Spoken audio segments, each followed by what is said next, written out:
জামাতকে আমি কোনো সময় মানুষের কোনো মানুষের দল কোনো সময় মনে করি না। এবং আমি মৌলানা ভাসানীর সাথে তার একজন নাতি শিষ্য হিসাবে আমি একমত যে আল্লাহ বানাইছে ইসলাম আর শয়তান বানাইছে জামাত ইসলাম। আমার চেয়ে বোধ কেউ এত বেশি বলে নাই। এদের চেয়ে খারাপ, এদের চেয়ে মুনাফেক, এদের চেয়ে শয়তানের দোস্ত, এদের চেয়ে দেশদ্রোহী, ৭১ থেকে ধরে যাই বলেন, এই ধরনের এদের চেয়ে মুনাফেক কোন রাজনৈতিক দল হইতে পারে বলে আমার মনে হয় না। ৫ই আগস্টের পরে তাদের চেহারাটা একদম কুৎসিত ভাবে উন্মোচিত হয়েছে ৫ই আগস্টের পরে।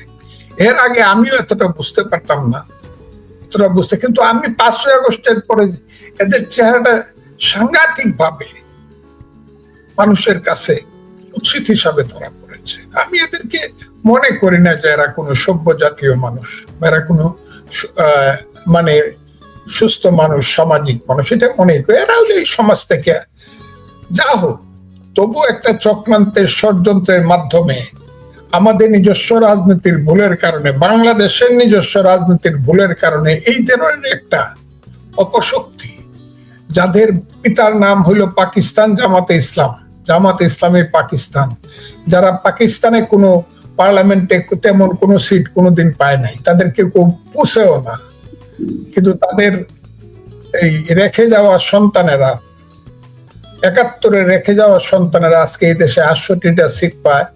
এইটা কেন পায়, কি কারণে পায় আমি জানি না, তবে জীবনে আর কোনোদিন পাবে বলে মনে হয় না। যদি পায় তাহলে আমার রাজনীতি ভুল হবে। এটা সমস্ত এই চক্রান্তের অংশ। আর এদের যে চরিত্র, এই যে লোকটি নিজেকে দাবি করে মুক্তিযোদ্ধা, আমি কিন্তু চ্যালেঞ্জ করছি পার্লামেন্টে, কিসের মুক্তিযুদ্ধ, এগুলো মহা অপরাধী। যদি সে মুক্তিযোদ্ধা না, আবারও আমি বলছি সে মুক্তিযোদ্ধা না, আবারও আমি বলছি সে মুক্তিযোদ্ধা না, সে প্রমাণ করুক সে মুক্তিযোদ্ধা। জামুকা থেকে প্রমাণ করুক, জামুকা তো এখন তো বিএনপির, এটা তো আওয়ামী লীগের না। এবং জামুকার সদস্যরা সবাই হলো খুব নিউট্রাল ভাবে সবকিছু এখন দেখেন। প্রমাণ করুক যে সে মুক্তিযোদ্ধা, কোথাকার মুক্তিযোদ্ধা। এই দেশে তো মুক্তিযোদ্ধা অনেকেই দাবি করে, কাজে আমি বলতেও পারবে না যে কোন এলাকায় গিয়ে ট্রেনিং নিছে। মুক্তিযোদ্ধার প্রথম ক্রাইটেরিয়া হলো কিছু ব্যতিক্রম বাদে, সবকিছুর ব্যতিক্রম থাকে, এইটারও প্রথমেই ক্রাইটেরিয়া হলো তুমি কোথায় ট্রেনিং দিছো, ইন্ডিয়ার কোন সেন্টারে, বলো কোন সেক্টরে যুদ্ধ করছে। আমি না করছি যে সে মুক্তিযোদ্ধা হইতে পারে না, সে যেভাবে কথা বলে, এবং তার কথার উপরেই কিন্তু আমি পার্লামেন্টে একটা বক্তৃতা করছি। সে আমার বক্তৃতার আগের দিন সে বলছিল যে সাতক্ষীরাতে একজন ডিসি গেছে, একজন মহিলা ডিসি, সে কি ধরনের ডিসি, পর্দা পুশিদা কিছু করে না। সে বলে সাতক্ষীরাতে সাংস্কৃতিক কোনো নাই, আন্দোলন নাই, সাংস্কৃতিক কোনো মানে নাই, নাই, সাংস্কৃতিক কোনো কর্মকাণ্ড নাই। মানে সংস্কৃতি আবার কি, যে সংস্কৃতির কথা বলে তাকে সাতক্ষীরাতে রাখা যাবে না। এর পরের দিনে আমি কিন্তু উত্তরে বলছিলাম যে সংস্কৃতি বিশ্বাস করে না সে সভ্য না, যে জাতির জীবনে সংস্কৃতি নাই সে অসভ্য জাতি। ওইটা কিন্তু ওর কথার উপরে বলছিলাম। সেই যে মহিলা মাথায় কাপড় দেয় না, সেই লোকটির আজকের আমি আর বেশি আগাবো না। সেই লোকটির যা একজন আমার নাতনি সমা, একজন অসহায় মেয়ের প্রতি যে আচরণ মানুষ দেখলো, সবাই দেখলো, ও তো পশু, ও তো অমানুষ। এবং তার ক্যারেক্টারের সমসাময়িক ক্যারেক্টার হইল জামাতের সবার, এটা আমার ধারণা। এবং আমি প্রমাণ করতে পারবো অনেককে এরা এরকমই। কথাটা বুঝেন, মাদ্রাসাগুলোর দিকে তাকায় দেখেন এখন কি হচ্ছে। তারা যে একটা দিয়ে মাদ্রাসা, অমুক মাদ্রাসা, তমুক মাদ্রাসায়, এই সব কিছু মিলে টিলা এদের চরিত্রের যে গুণাবলী, এইগুলা কইয়া শেষ করা যায় না। কাজে আমি মনে করবো যে জামাত তাকে বাইর করে দিয়া নিজেদের পাপ কিছুটা স্খলন করার চেষ্টা করছে। ভবিষ্যতে সেটা দেখা দিবে তারা মানুষকে ধোঁকা দিছে নাকি সঠিকভাবে বহিষ্কার করছে। তবে আমি মনে করি এই লোকটি যদি আরো কিছুদিন পৃথিবীতে বেঁচে থাকে, সে যদি মানুষের ঘরে জন্ম নিয়ে থাকে, তার আর পার্লামেন্টে মুখ দেখানো ঠিক না, আর পার্লামেন্টও তাকে আর গ্রহণ করা ঠিক না। কারণ এই লোকটি পার্লামেন্টে থাকলে দুর্গন্ধ ছড়াবে এবং সারা পৃথিবীর মানুষ চায়ে দেখবে এইখানে একজন দর্শক বসে আছে, একদম বাস্তব জলজ্যান্ত দর্শক পার্লামেন্টে বসে আছে, এবং দুর্ভাগ্যক্রমে আমার সিটের থেকে তার সিটের দূরত্ব মাত্র 5 ফুট। বিপদটা ওই জায়গা। দ্বিতীয় প্রশ্নটা বোধহয় আপনার ছিল যে রাষ্ট্রপতি কি বলছিলেন, মহামান্য আমি এই প্রসঙ্গে আরেকটু জানতে চাই, সেটা হলো যে আপনি একজন দীর্ঘ আপনার আইনি ক্যারিয়ার এবং সংবিধান সম্পর্কে আপনি জানেন। এই ধরনের ক্ষেত্রে বাংলাদেশের আইনে একজন এমপির ক্ষেত্রে কি হয় পরবর্তীতে? তিনি কি সংসদ সদস্য থাকতে পারেন নাকি থাকতে পারেন না? আমাদের আইন কি বলে আমি একটু দর্শকদের জন্য জানতে চাই। আপনাকে বলে ফেলছি আমি, নৈতিক স্খলন জনিত কারণে ওনার তো এটা থাকার কথা না, উনি তো নৈতিক স্খলন করছেন। শুধু এমপি না, ওনার তো শাস্তি হওয়া উচিত আইনগতভাবে, পেনাল কোডেও।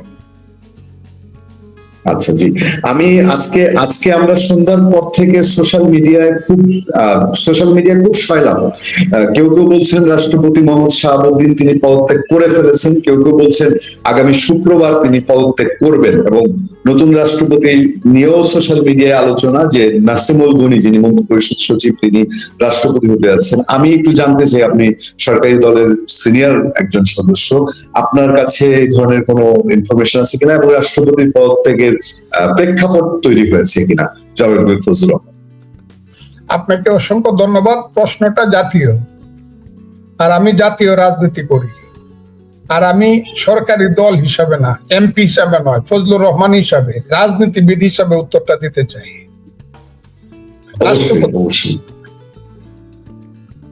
রাষ্ট্রপতি জনাব মোহাম্মদ শাহাবুদ্দিন, আমি ওনাকে দীর্ঘদিন যাবৎ চিনি। যদি বলেন কবে থেকে, আমি বলবো 71 থেকে। 1971 সনে আমরা একসাথে দেরাদুনে ট্রেনিং করছি, পান্ডুয়াতে, পাবনা এবং কিশোরগঞ্জ, মানে ময়মনসিংহ। পাবনা এবং ময়মনসিংহ এর ট্রেনিংটা একসাথে করছি। আমি তখন থেকে তাকে, পাবনার অনেককেই চিনি, ওনাকেও চিনি। উনি একটা পর্যায়ে চাকরিতে চলে গেলেন। উনি 75 পর্যন্ত সঠিকভাবে পলিটিক্স করে চাকরিতে চলে গেলেন,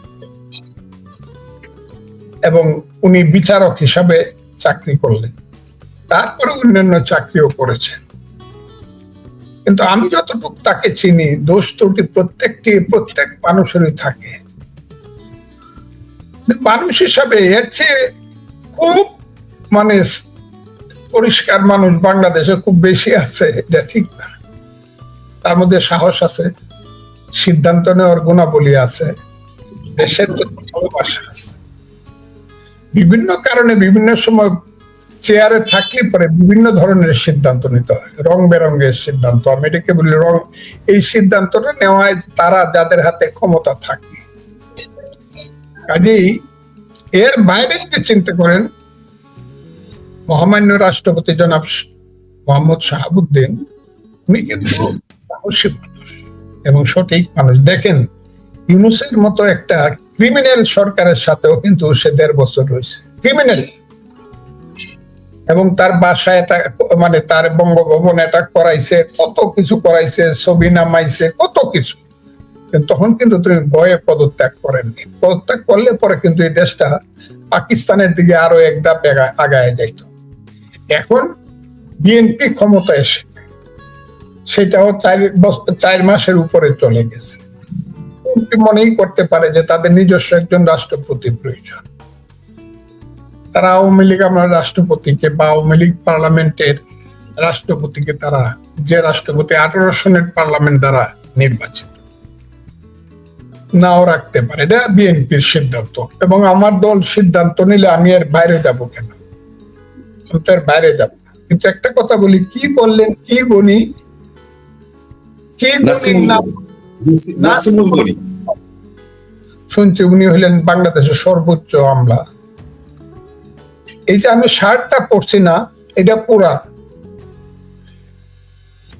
আমার শার্টের নিচে একটা গেঞ্জি আছে, এটা নতুন, এবং একজনে খুব দামি একটা গেঞ্জি দিছে, শার্টের চেয়ে দামি বেশি, কিন্তু গেঞ্জি কোনো সময় শার্টের উপরে মানুষ পরে না, পরলে বেকল কয়, তাহলে পাগল কয়। আমলা সে যত বড়ই হোক, সে রাজনীতিবিদের উপরে না। আমলা তাকে আমি অনার করি জ্ঞানের জন্য, গুণের জন্য, বিসিএস পরীক্ষা সিএসপি অনার করব, কিন্তু তার দীর্ঘদিনের যে চাকরি জীবনের যে প্রসিডিউরটা, সেই প্রসিডিউরটা তাকে শিখাইছে আদেশ পালন করা, আদেশ দান করা নয়। যে সারা জীবন আদেশ পালন করছে, yes sir, no sir, very good sir, সে যত উপরের চেয়ারেই বসুক, সে আর বলতে পারবে না এই আমি আদেশ দিলাম। আদেশ দিতে পারে একমাত্র রাজনীতিবিদ, যে দেশের জন্য সবকিছু করছে। আমলা তার আমলাতন্ত্রকে আদেশ দিতে পারে, আমলা নিচের আমলাদেরকে জুনিয়র, কিন্তু আমলা পাবলিককে আদেশ দেওয়ার মতো তার মরালিটি সৃষ্টি হয়নি।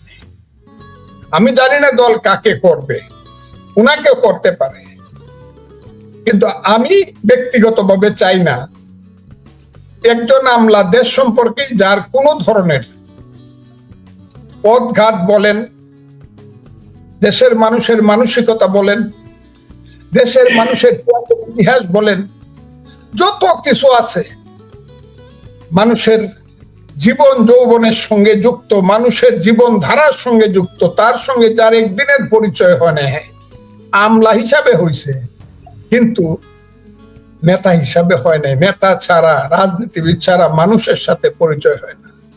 খেতেরাই কোথায় কোথায় বসে ঘাস কাটে, কোথায় খেওয়া ঘাট, এইগুলা যারা চিনে না, মানুষের দুঃখ কি, দুর্দশা কি, পৃথিবীর সঙ্গে একটা রাষ্ট্রের সম্পর্ক কি, বাংলাদেশ কিভাবে সৃষ্টি হয়েছিল, আমরা তো প্রত্যেক আমলার ইতিহাস জানি।